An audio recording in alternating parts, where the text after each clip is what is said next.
Jemaat yang dikasihi Tuhan, salam sejahtera dalam Tuhan Yesus Kristus.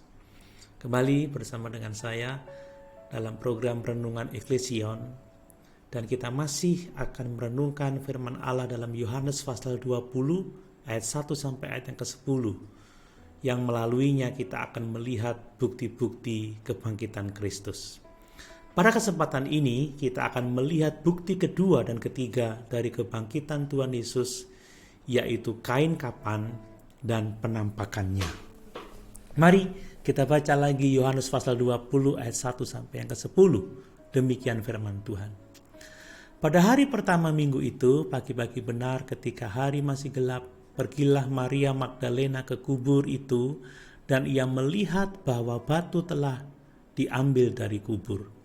Ia berlari-lari mendapatkan Simon Petrus dan murid yang lain yang dikasihi Yesus, dan berkata kepada mereka, "Tuhan telah diambil orang dari kuburnya, dan kami tidak tahu di mana ia diletakkan." Maka berangkatlah Petrus dan murid yang lain itu ke kubur. Keduanya berlari bersama-sama, tetapi murid yang lain itu berlari lebih cepat daripada Petrus sehingga lebih dahulu sampai di kubur. Ia menyenguk ke dalam dan melihat kain kapan terletak di tanah, akan tetapi ia tidak masuk ke dalam. Maka datanglah Simon Petrus juga menyusul dia dan masuk ke dalam kubur itu. Ia melihat kain kapan terletak di tanah, sedang kain peluh yang tadinya ada di kepala Yesus tidak terletak dekat kain kapan itu, tetapi agak di samping di tempat yang lain dan sudah tergulung. Maka masuklah juga murid yang lain yang lebih dahulu sampai di kubur itu, dan ia melihatnya dan percaya. Sebab selama itu mereka belum mengerti isi kitab suci yang mengatakan bahwa ia harus bangkit dari antara orang mati. Lalu pulanglah kedua murid itu ke rumah.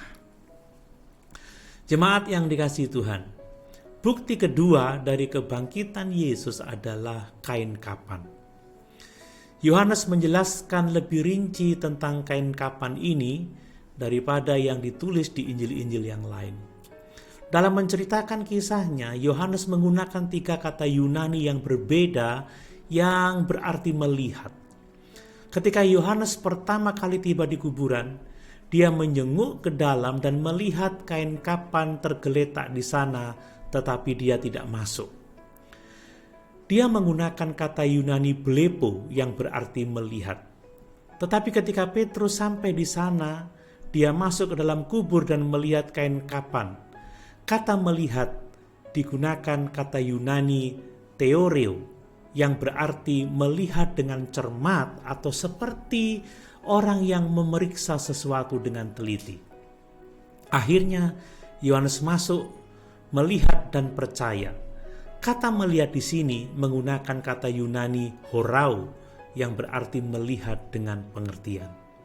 Apa sesungguhnya yang dilihat oleh Petrus dan Yohanes? Jemaat yang dikasihi Tuhan, penguburan orang Yahudi menggunakan kain kapan untuk membungkus jenazah dan memasukkan rempah-rempah ke dalamnya untuk mengurangi bau jenazah. Kepala ditutup dengan kain yang terpisah. Petrus dan Yohanes melihat kain kapan dengan kain peluh tergulung dengan sendirinya secara rapi.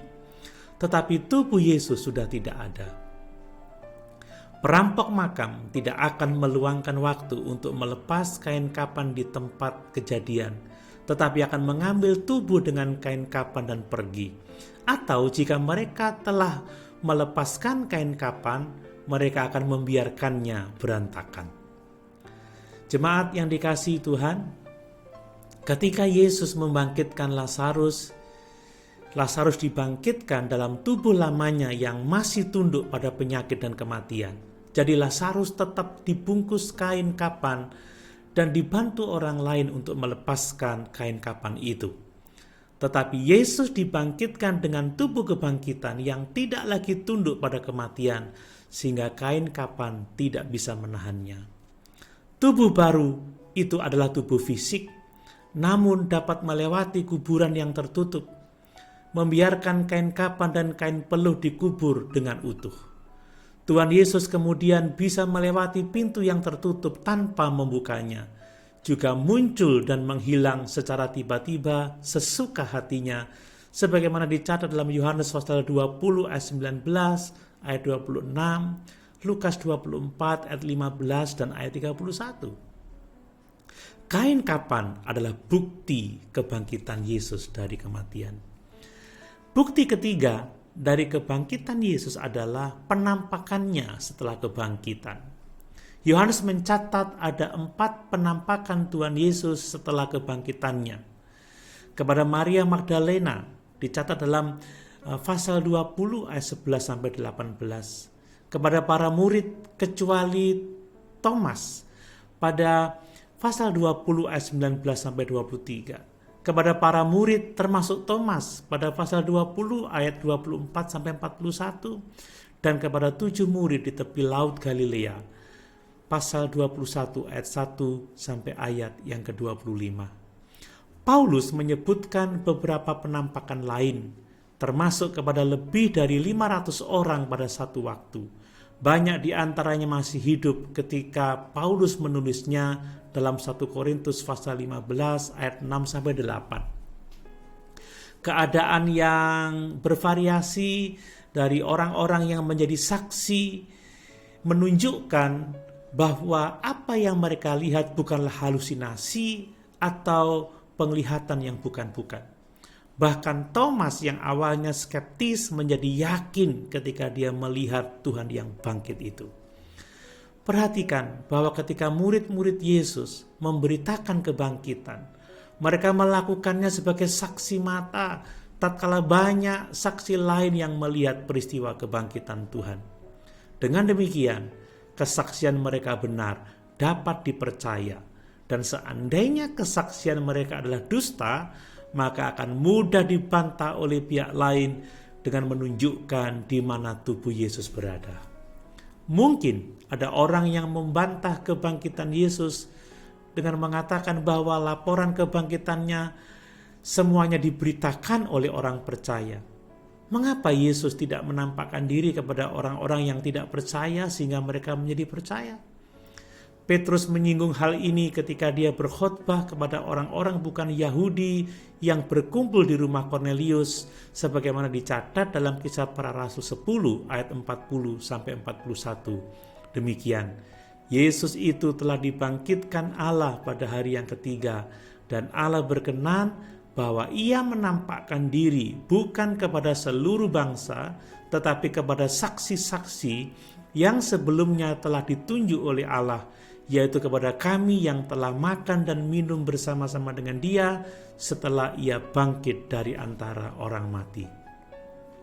Jemaat yang dikasihi Tuhan, tetapi juru selamat yang telah bangkit itu kemudian menyatakan dirinya kepada seorang militan yang tidak percaya, yaitu Saulus dari Tarsus, yang kemudian dikenal sebagai Rasul Paulus.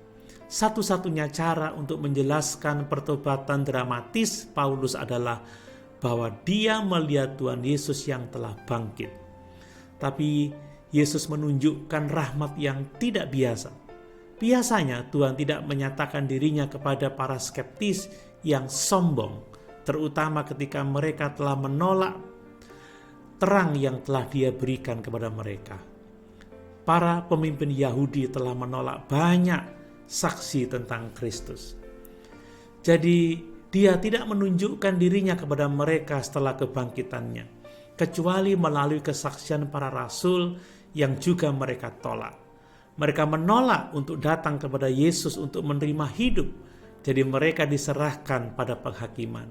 Tetapi bagi mereka yang mau tunduk kepada Yesus sebagai Tuhan, penampakannya setelah kebangkitan adalah bukti kuat dari kebangkitannya. Haleluya! Tuhan Yesus memberkati.